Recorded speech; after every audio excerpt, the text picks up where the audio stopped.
Hi everyone, and welcome to our next FRQ of the day. This is number 12 for BC. This is also number 8 for AB. This is one of those problems that appeared on both exams. All right, and this one is about a tree. It says the height of a tree at time t is given by a twice differentiable function h. Okay, so here's our height in meters. T is in years, and it gives us, we don't know what the function is, but it gives us some different points along the way. First question here says, use the data in the table to estimate h prime of 6.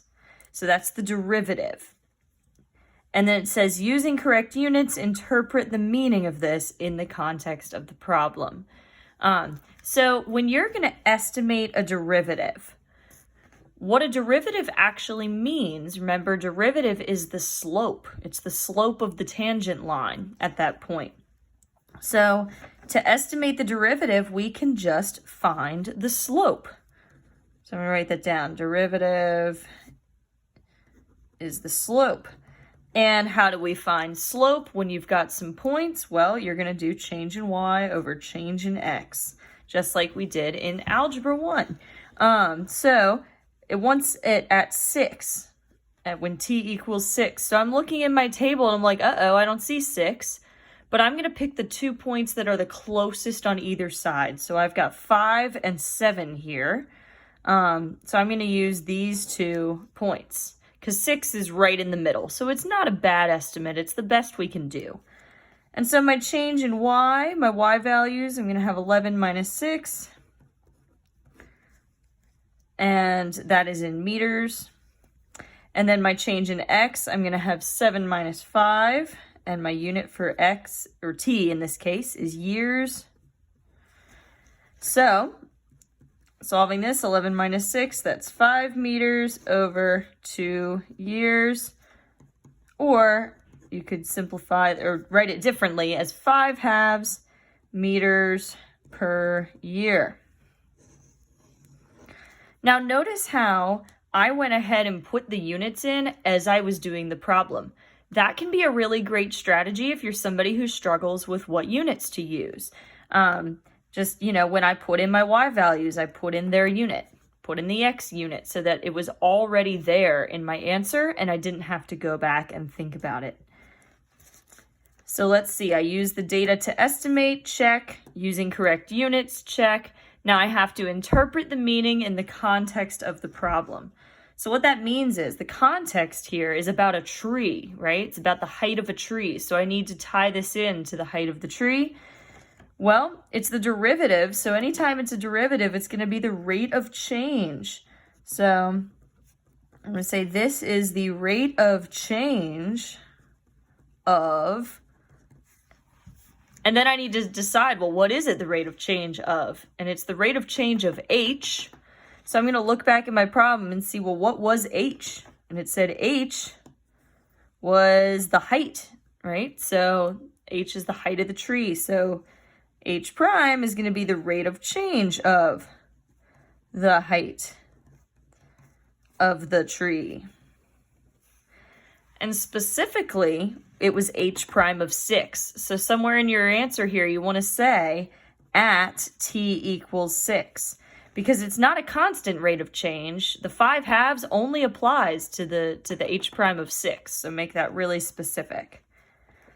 And just to be extra clear, I'm going to put the units again. So this is the rate of change of the height of the tree at t equals 6 in meters per year. That just makes it really nice and clear to my reader that I really know what I'm talking about. All right. And this problem was worth, let's see, 2 points. You got 1 point for your estimate. So did you get 5 halves? And then you got your second point for your interpretation with units. Notice that means if you did not put units in this problem, you lost that point. Same deal with, you would also have lost that point if you did not say at t equals 6. So you need something about the rate of change of the height. You need the units somewhere. They can be here, but you need them somewhere. And you need the 6. If you have all those pieces, give yourself a point. Let's take a look at part B. Part B says, explain why there must be at least one time t on this interval with the derivative equaling 2. Now, this can be a tricky question, but what I will tell you is that this is a really common type of question, and it's a mean value theorem question. Whenever you see like explain why there must be, it's going to get at one of those theorems. So we're thinking your mean value theorem, your intermediate value theorem, your extreme value theorem. And we will be reviewing those a little closer to the exam and putting them on a cheat sheet.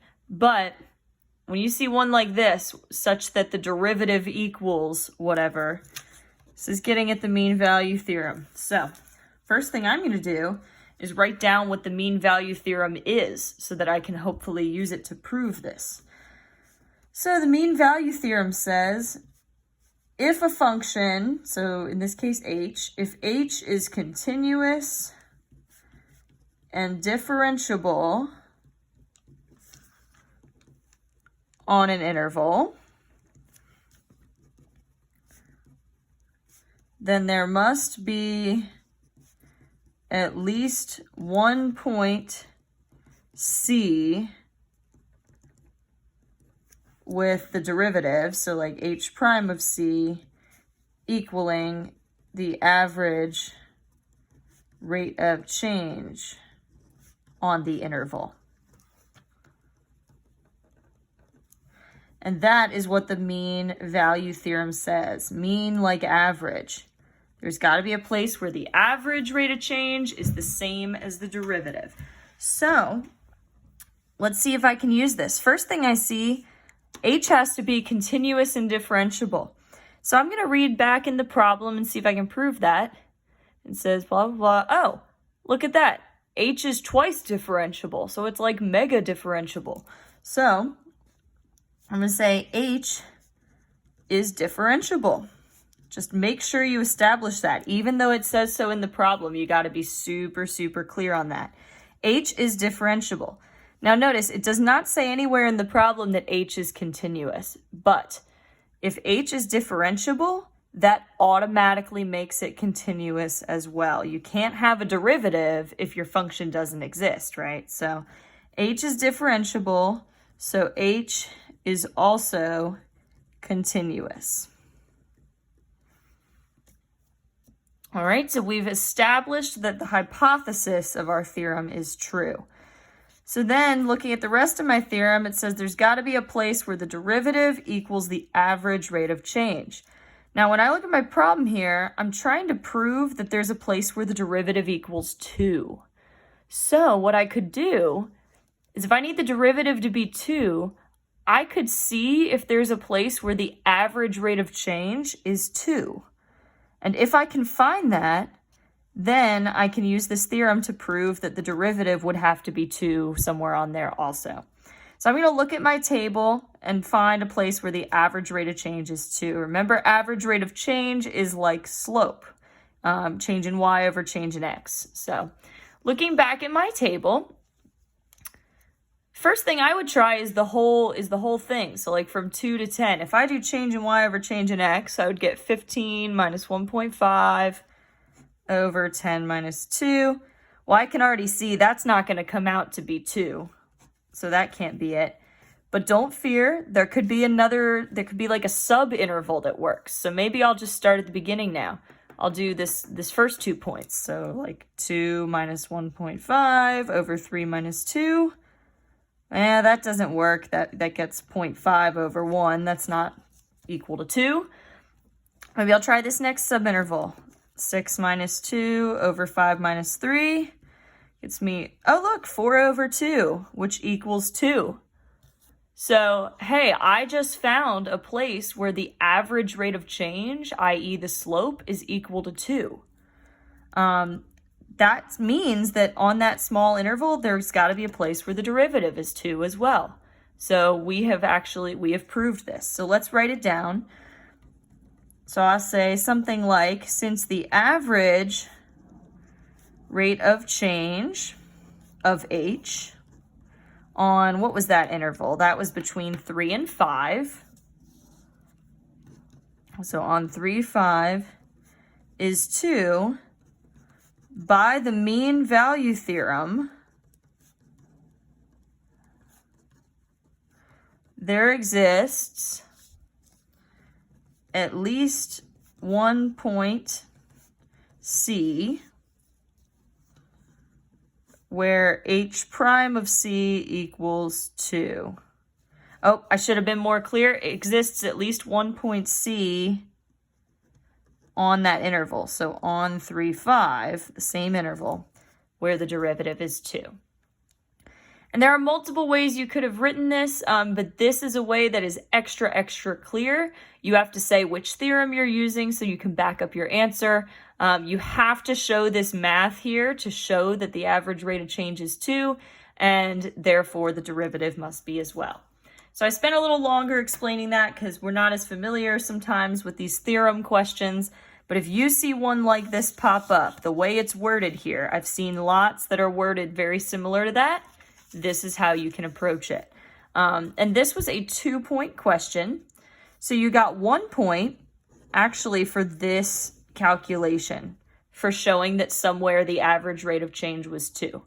And then you got your 2nd point for your conclusion using the mean value theorem. Again, if your conclusion was missing any of these pieces, like let's say I forgot to establish that h was continuous and differentiable, then I would not get that point. They're really picky. You got to have all parts of your theorem. All right, moving on. Let's look at question C.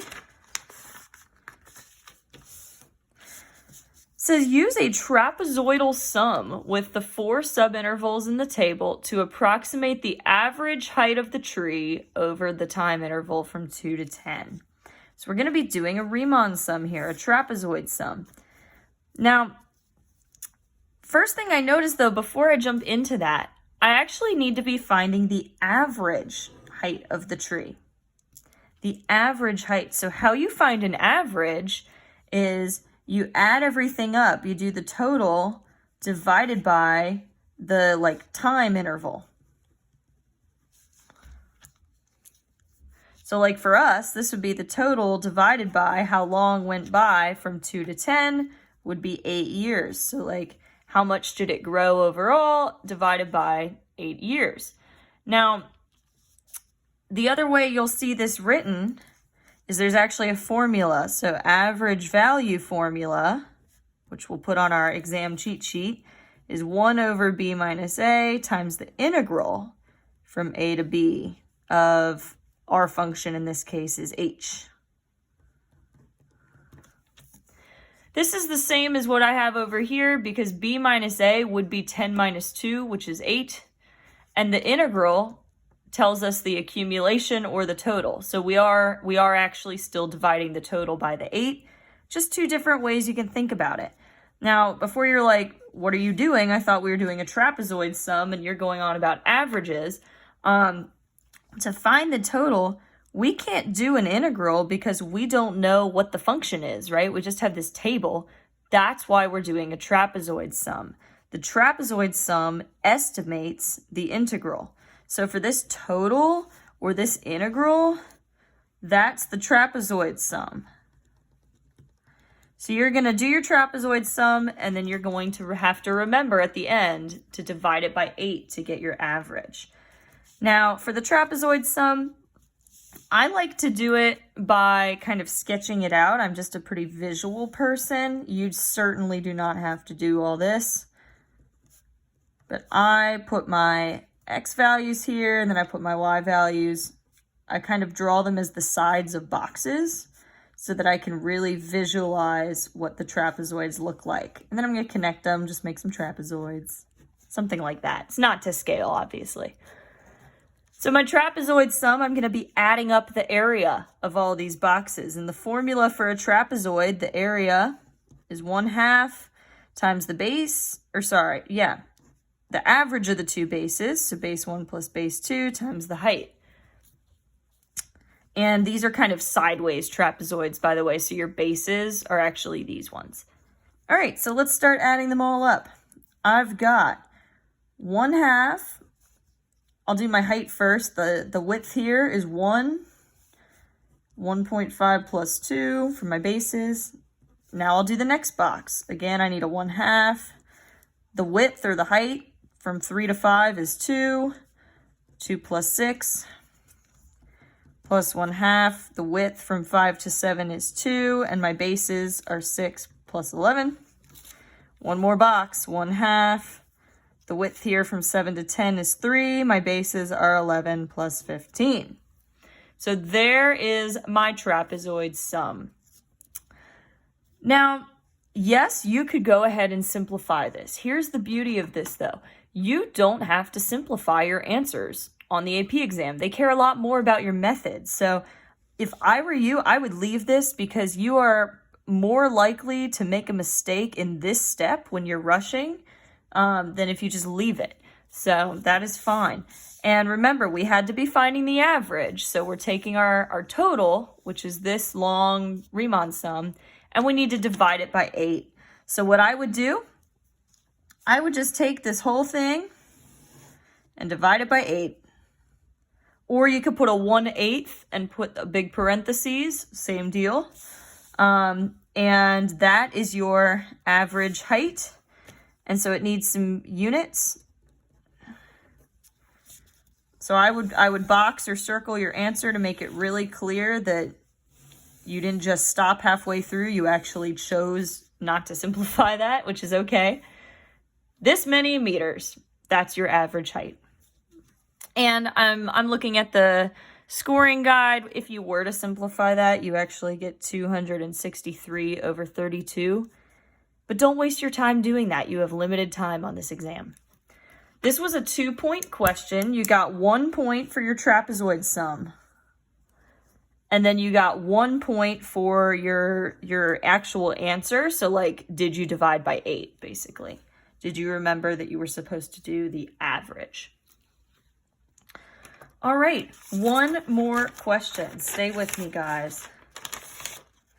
And I'll just do it right on this paper. I think I've got enough room. All right.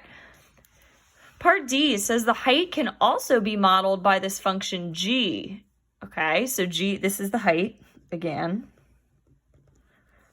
And it says x is the diameter of the base. X is in meters. And it says when the tree is 50 meters tall, the diameter is increasing at a rate of 0.03 meters per year. We've seen questions like this. This is a related rates problem. This is like a dv dt, dA dt, that kind of thing. So first thing I like to do is label all my variables. It says the tree is 50 meters tall.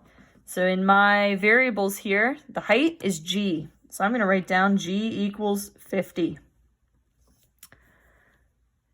Then it says the diameter of the base, which is x, is increasing at a rate of 0.03. So that's not just x, that's the derivative of x. So dx dt equals 0.03. And it says, according to this model, what is the rate of change of the height with respect to time? Remember, the height is g, so the rate of change of the height would be dg dt. And that's my unknown. So I'm going to put a question mark on it. And then it says in meters per year at the time when the tree is 50 meters tall, and we've already got that.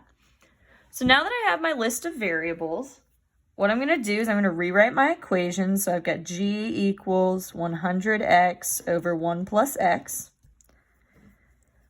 And then you're going to want to plug all this in. Now, I can't do that until I take the derivative, right? Because I need like a dg dt and a dx dt. So I'm going to take the derivative of both sides with respect to t. So when you do that, the g is going to become dg dt. Now over here, I see a quotient. So I'm going to be needing to do the quotient rule. So we're going to have low, so 1 plus x. D high, derivative of 100x is 100. Minus high, 100x. D low would just be 1. Square the bottom and away we go. So 1 plus x squared. Now, when you do the derivative, remember we're doing it with respect to t. So because I just did a derivative with x terms, I need to put a dx dt on there. There's another way you could have solved this. You could have put the dx dt kind of in there. So like, for example, you could have had low and then d high. You could have put 100 dx dt. This is actually probably how I would have done it. Minus high, so minus 100x. Now d low, derivative of x would be 1 dx dt. Square the bottom and away we go. If you look, you'll notice those are the same. The only difference is that like they factored out the dx dt in this top version. So you could have had it either one of those ways, but the dx dt does have to be in there somewhere. So now that you've done your derivative, you're going to plug in all of these variables and see if you can get dg dt. So I'm going to do that, and I'm looking, and oh, I notice I'm missing something. There's an x in my equation here. I don't have x. So what I do have, though, I have that g is 50, and I've got an equation here, g equals whatever. So I could actually solve for x. So I'm going to just do some scratch work down here and say 50 equals 100x over 1 plus x, and I'm going to try to solve that. So I'll multiply both sides by 1 plus x, so 50 times 1 plus x equals 100x. Distribute. Subtract the 50x, so 50 equals 50x, so x equals 1. Oops, sorry, you can't see that. There it is. All right, so x equals 1. Now, I can finally plug in all of this stuff. So I don't know dg dt, so I'll just leave that. 1 plus x, x is 1, so 1 plus 1 is 2, times 100, dx dt is 0.03, minus 100x, x is 1, so you can write the times 1 if it makes you happy. dx dt, 0.03, 1 plus x, x is 1, so that's 2 squared. Again, you do not have to simplify your answer here. So if this freaks you out, if you're not big on these decimals, then just leave it, especially because this is a timed exam. You don't want to waste your time doing arithmetic. So it asks you to find dg dt. You've done it. Now make sure you put units, okay? This problem had units in it. So how I tell my units, it's literally the g units divided by the t units. So g was the height, which was in meters. T was measured in years. So it's this many meters per year. And you can just circle that, and that can count as your answer. So finally, to give you the points breakdown so you can finish scoring this, this was a 3-point question. You got 2 points for your derivative. It could have been either one of these forms. They're the same thing. Now, if you forgot the dx dt, that's -1. And actually, the maximum number of points you can get on this problem for this section is 1 if you forget the dx dt. So that's very important. Or these ones, same deal. And then you got 1 point for your final answer. So did you plug in the stuff correctly and put some units on there? All right. So I know this one was a little longer, but thanks for hanging in there. It had a lot of good stuff in it. As always, if you have any questions, please feel free to reach out. And thanks for watching.